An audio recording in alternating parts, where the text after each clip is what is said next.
Hello FPL managers and welcome back for another video. Today we talk about the knee-jerk reaction for Game Week 8. Don't forget to leave a like if you enjoy the video and subscribe as it really helps out the channel. Also look out for some more Game Week 8 content coming your way shortly, and with that being said, let's jump into the video.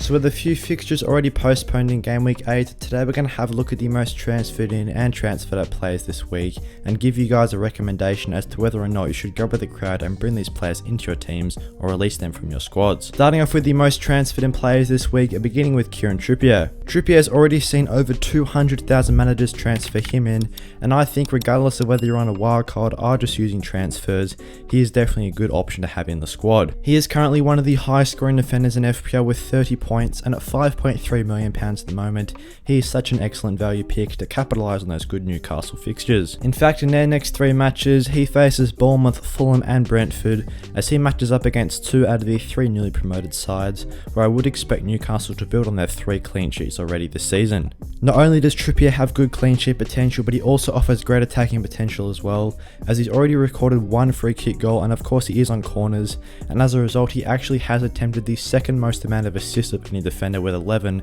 only behind Trent with 13. So for me, Kieran Trippier is almost an essential option to have on a wildcard if you are looking to use it in Game Week 8. Plus, if you do want to get him in on a transfer, he's pretty essential as well, as of course Trent does miss in Game Week 8 with that blank, so for me Trippier is one that just has to be in the squads. Managers have definitely flocked to get in on that Newcastle defence, as Pope also features here as the second most popular transfer in this game week. He too has nearly seen 200,000 managers transfer him in, as he is currently the highest scoring goalkeeper after the first 8 game weeks. Coming into Game Week 8, he's already got himself 36 points, as of course he has got 3 clean sheets, and he is making lots of saves, ranking amongst the top keepers for saves so far this season. In fact, he's already recorded 2 double-digit hauls as a result, as he's actually made 28 saves, picking up 6 bonus points, so definitely a great keeper to have regardless whether on the wild card or not. For me, if managers are looking to use the wild card in Game Week 8, then I definitely would go for Pope in goals, as in my opinion he is the best keeper in FPL right now. So with a lot of managers wildcarding in Game Week 8, Kevin De Bruyne is the 3rd most popular transfer in,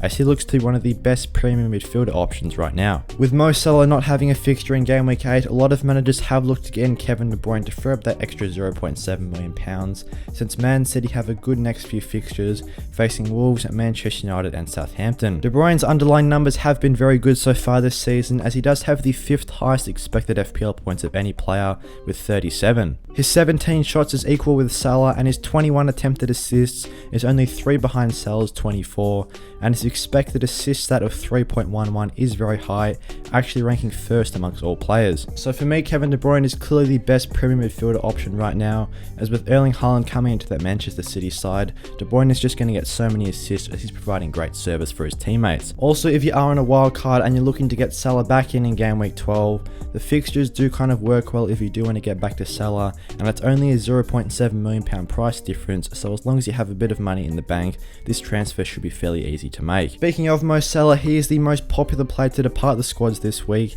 as of course Liverpool do have that blank fixture in Game Week 8. As a result, he has seen the most transfer activity out of any player on this list, with nearly 250,000 managers transferring him out. Of course, with a lot of managers using their wildcard, I would recommend that you do get him out of the team on a wildcard, as of course he does have the blank in Game Week 8, followed up by Brighton, Arsenal and Manchester City as his next 3 opponents from Game Weeks 9 through 11, which definitely aren't the easiest from an attacking standpoint. Also, Salah will be likely to go down in price over this time, so probably a good chance to move him out now and then bring him back in Game Week 12 when Liverpool's fixtures do get a little bit better. Salah did actually score in the Champions League midweek as well, which was good to see him get back to his scoring ways, but of course with this tricky fixture on a blank game weeks, he is a good transfer out. Even if you're not using a wildcard in Game Week 8, I probably would still get rid of Salah on transfers, as he does allow for a lot of money to be spent around the squad if you choose to downgrade him to another premium, such as the likes of Kevin De Bruyne or even Son, who both have good fixtures in Game Week 8. Trent Alexander-Arnold is another player that's seen 200,000 transfers out,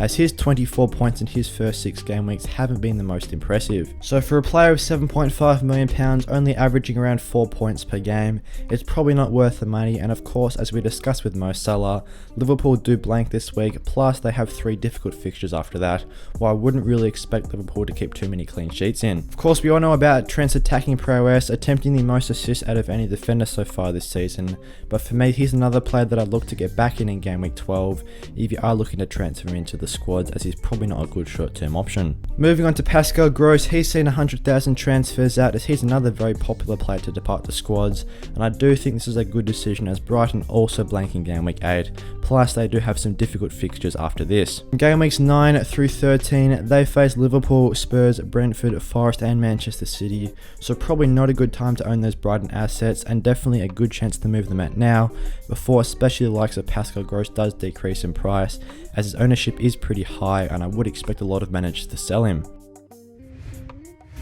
So with these most popular transfers in mind, let's have a look at our Game Week 8 transfer watch list, where we discuss some good wildcard options as well. The first one here is Heung-min Son, and I do think is a very good premium option to have in the squad, regardless of whether you're using a transfer or even on a wildcard, as Leicester at home in Game Week 8 is such a good fixture, as Leicester have considered the second most amount of goals of any team with 16. I definitely do see this one being a high scoring game, and hopefully Son can get on the score sheet, and he actually has the second highest predicted Game Week 8 points out of any player with 5.9. He does actually have a decent predicted points in the next 6 game weeks by Fantasy Football Fix of 30.6 as well, so potentially a good differential to go for, as despite him making a poor start to the season, hopefully he can turn it around with a better fixture run. Kieran Trippier comes in at £5.3 million with an excellent fixture of Bournemouth at home, and for me he's almost an essential option to have in the squads or even on a wildcard team as well, due to Newcastle's great fixtures, and that is why Pope also features here as well, who's got that fixture against Bournemouth, plus then faces another promoted side in the next week, where I would expect him to continue to get points in the form of saves and clean sheets. Mitrovic for me is another very essential option in the forward line if you're on a wild card, as for me at £6.9 million, he definitely has to be the best value player in FPL right now, and Fulham have such a great fixture run, harder by Nottingham Forest away in Game Week 8. Mitrovic also ranks towards the top for expected FPL points in this game with 5, and I would expect him to get on the score sheet, as he's got himself a goal in 4 games running now. As we touched on, Kevin De Bruyne is definitely another good option to have on the wildcard sides, as at £12.2 million, he looks to be one of the better premium options in midfield, with a good fixture against Wolves away this week. We all know what happened last season with De Bruyne and Wolves, where he put 4 goals in past Wolves in that game, and that's why he does have a 5.5 predicted points in Game Week 8, which is the 3rd highest out of any player. He's also expected to score the best out of any player on this list in the next 6 games with 35.8, so definitely one to consider for the teams. Alexander Isak is also a very good differential forward that managers could consider, as of course we've gone over those good Newcastle fixtures, facing 2 out of the 3 newly promoted sides in the next 3 weeks, of course with Bournemouth at home as his next opponent. If he can keep getting starting minutes over Callum Wilson, I would expect him to be a good option, as despite not scoring against Crystal Palace in his most recent match, he did have a big chance which he missed. Then Ivan Toney is another good forward option at a similar price, and it will be interesting to see what managers prefer between Isak and Toney. Toney does have some of the best expected FPL stats out of any player in the game right now, so definitely a very nice value pick at 7.2 million. But with Arsenal at home in Game Week 8, maybe managers would look to move him in a bit later on. Then it comes to another very good premium option in Harry Kane, who I think personally is one that a lot of managers are sleeping on, as he's just got a 17% ownership right now, but could be a seriously good option on a wildcard. If you are looking for the 2 premiums up top of Kane and Haaland, I definitely would expect this to perform well, as of course Tottenham do have a good fixture of Leicester at home in Game Week 8, which I would expect Tottenham to score a few goals in. As a result, Harry Kane actually has the highest predicted Game Week 8 points out of any player this week with 6.7, and I definitely would see him getting on the score sheet, as Leicester's defense has been so poor, which we've touched on. Thanks for watching today's video. If you guys want to become a channel member, then click the join button down below and get featured on the members board at the end of the videos, just like Philip Ash here. Also, don't forget to leave a like and subscribe to show support for the channel, and click the notification bell. And with that being said, I'll see you guys in the next one.